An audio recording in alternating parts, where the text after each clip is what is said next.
In the previous two videos, I talked about experiments 4.1, 4.3, and 4.4. I brought this graph, I presented this graph to you in the other videos, the solubility curves for sodium chloride, potassium nitrate, and potassium and sodium nitrate.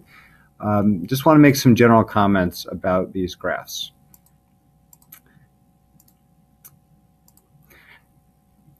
Let's look at sodium nitrate, for example.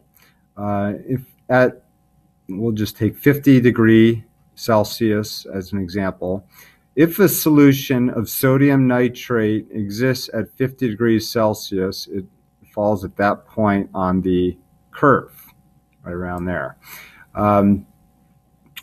Let's say that we had a solution with 100 cubic centimeters of water, but we added 140 grams of sodium nitrate. So if we add 140 grams of sodium nitrate to 100 cubic centimeters of water at 50 degrees Celsius, we can see that about 117 grams of sodium nitrate does dissolve in that 100 cubic centimeters of water, but the remaining 23 grams of sodium nitrate does not.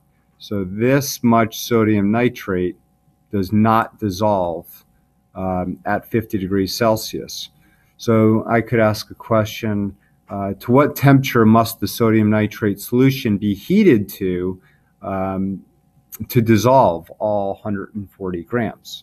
Well, to find that, you would have to stay at the 140 gram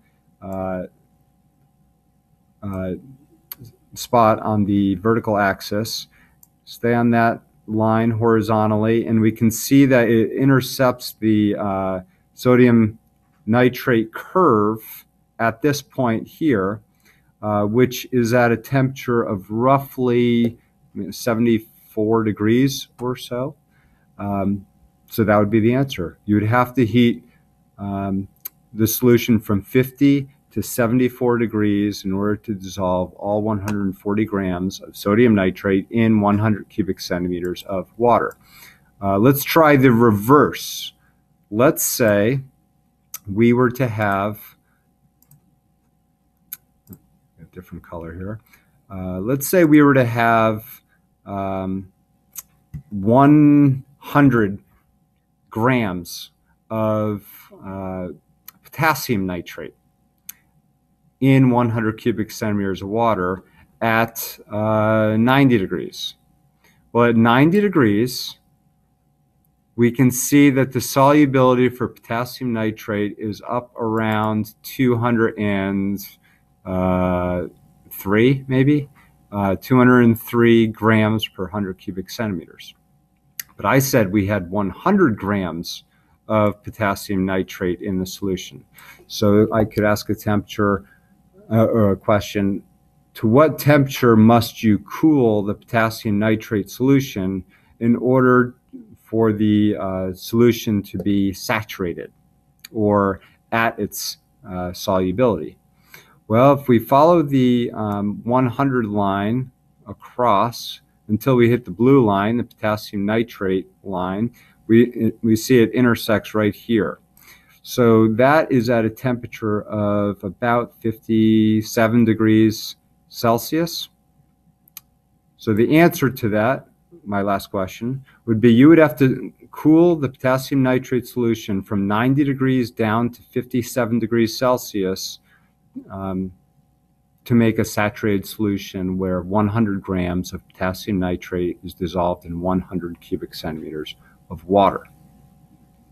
Okay, I think maybe there might be a couple more things I can say, and then I'll end this video. Let's look at sodium chloride now. We haven't looked at that curve on this video yet. Sodium chloride down here, that's the yellow line. We can say that any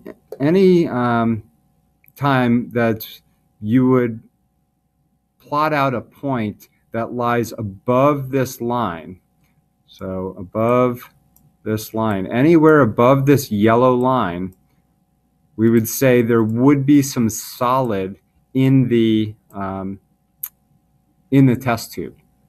Because if we were to add, for example, 60 grams of sodium chloride, so 60 grams of sodium chloride in 100 cubic centimeters of water at, say, 25 degrees Celsius, we can see it falls above the yellow line, which means that some of that solid sodium chloride does not dissolve. Okay? If the coordinates of problem fall below the line, sorry, there are a lot of lines here, anywhere below the yellow line means that all of the solute is dissolved in the solution and there is no undissolved solid. Okay, I hope you found this helpful. As always, ask me questions if you need to.